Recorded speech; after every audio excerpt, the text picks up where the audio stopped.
What can you do to affect the moral standards of our entire country? Dean Kilmer says nothing, at least if you're trying to act on your own. But this preaching minister from Texas says allowing God to work in you can spread your influence in ways you can't even imagine.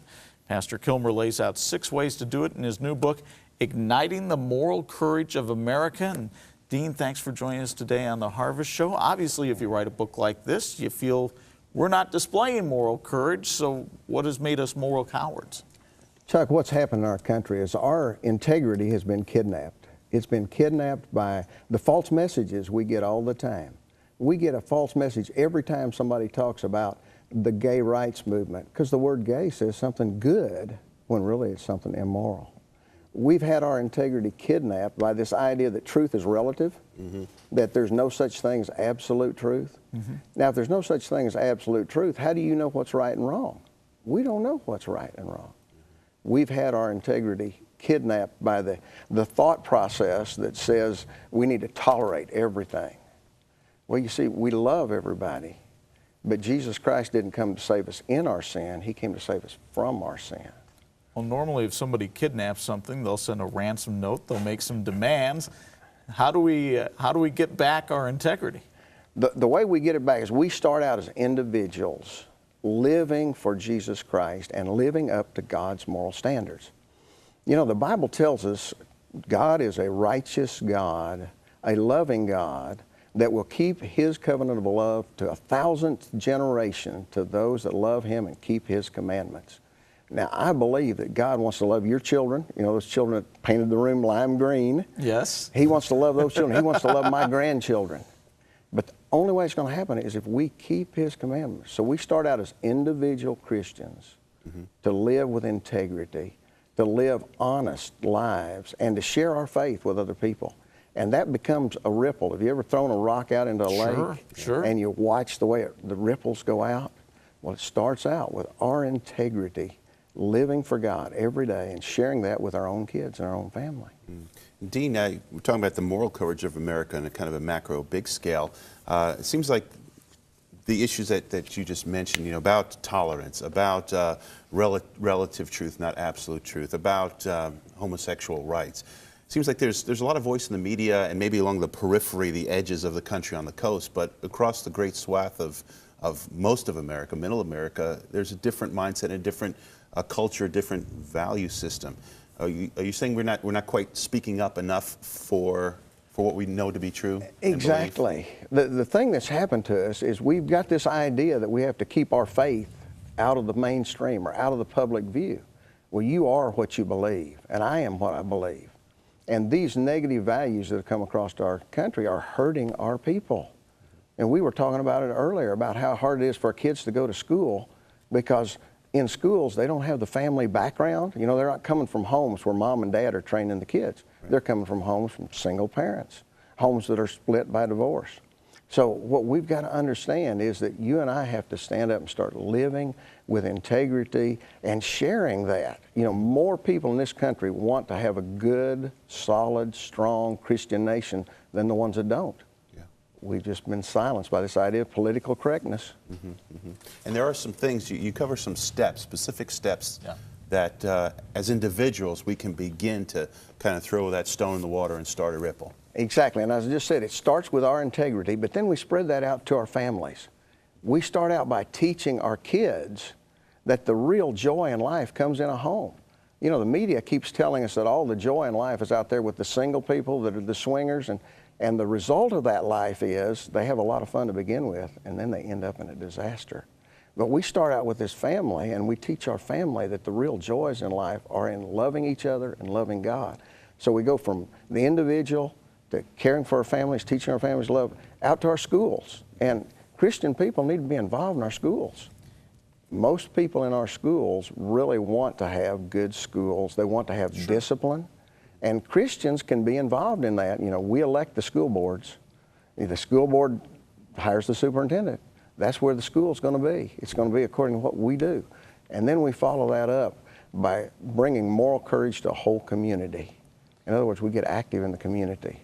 A friend of mine started the Moral Courage Foundation. It's a foundation for no other purpose than to give big college scholarships to kids that live with biblical moral principles. We gave away a $25,000 scholarship this last year to a student in Waxahachie, Texas. We want to spread that all over the country because that tells communities you can stand up for what's right. Yeah. And then the fifth step is it's all based on God's absolute truth. We've got to put that foundation in everything we do. God is the one that directs it.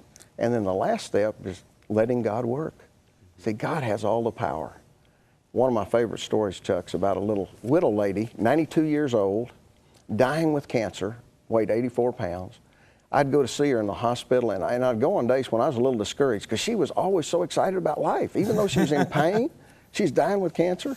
And I'd go in to see her, and we'd talk about the Bible, and she'd talk about how she only had two goals in life. One was to go back and finish her garden.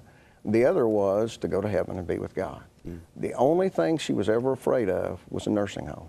She'd heard some of the war stories about nursing homes, so she's afraid to go to a nursing home. Well, the doctor said there's nothing else we can do for her. The only place we can put her is in a nursing home. Never will forget the first time that I went to see Durst in the nursing home. It, you know, had that nursing home smell, big blocked door there. I hesitated before I went in. I finally opened the door, and from the second bed in the room, Dursty signaled to me. She said, "Dean, come here, come here. I've got something to tell you." I said, "Dursty, what are you so excited about?" She pointed to the bed next to her. She said, "That's Joanne, and that's the reason God put me here." And I said, "What do you mean?" And she said, "Well, Joanne had a stroke, and she gets upset and gets hurting at night, and she has one leg that'll move and one arm that'll move. And sometimes that one leg will kick off the covers." She said, "I can't get out of bed to help her, but I push the button to call the nurses. And sometimes at night when she's distressed, she'll wave that one arm, and I'll push the button and call it." She drove those nurses crazy with that button. But here's what happened. When I did Dursee's funeral, all of Joanne's family, who had no relationship with Christ whatsoever, were present because they saw her great Christian love. Sure. See, if you and I as Christians live that way, God takes it and does great things with it. Yeah. You know, I've been talking about Dursey Turner for 30 years after she's dead. Thousands and thousands of people have been inspired by her. Now, all the people that are listening to us and watching us right now, they've got more influence than Dursey did. They've got more money than she did. They've got more education. We just got to turn God loose in our country and speak up for God and let Him show His power. Well, and I want to touch on this moral courage that you're talking about, Dean, because you also point out in the book all the obstacles that we're going to say prevent us from having our own moral courage. And I think lots of times we look at ourselves and we say, I can't do this by myself. Exactly. We are so afraid of our own incompetence. Right. You know, we're afraid we don't have the ability. God doesn't need our ability. God has taken people with very little ability. You remember when Moses stood beside the burning bush? 6 times he told God, I can't do this. You remember Gideon out there hiding in the wine press, finally raises an army of 32,000 men to fight the Midianites, and God says, I don't need all those men. Trims them down to 10,000.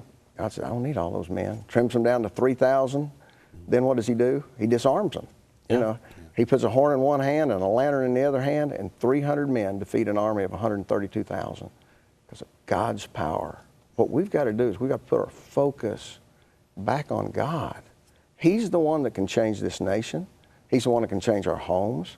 He's the one that takes away all this pain. You see, these immorality, these problems with morality are what's hurting our families and our homes.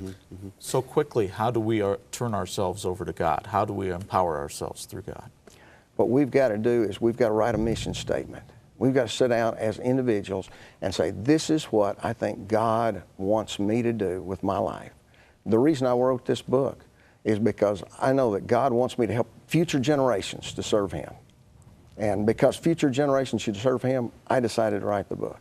We need to have a mission statement. The book is Igniting the Moral Courage of America, 6 ways you can inspire people to live with integrity. And if you want to connect with Dean, we invite you to visit us at harvest-tv.com. Click on the show info in the menu bar. You're going to find an easy way to link to his website. Dean, thanks for being with us today.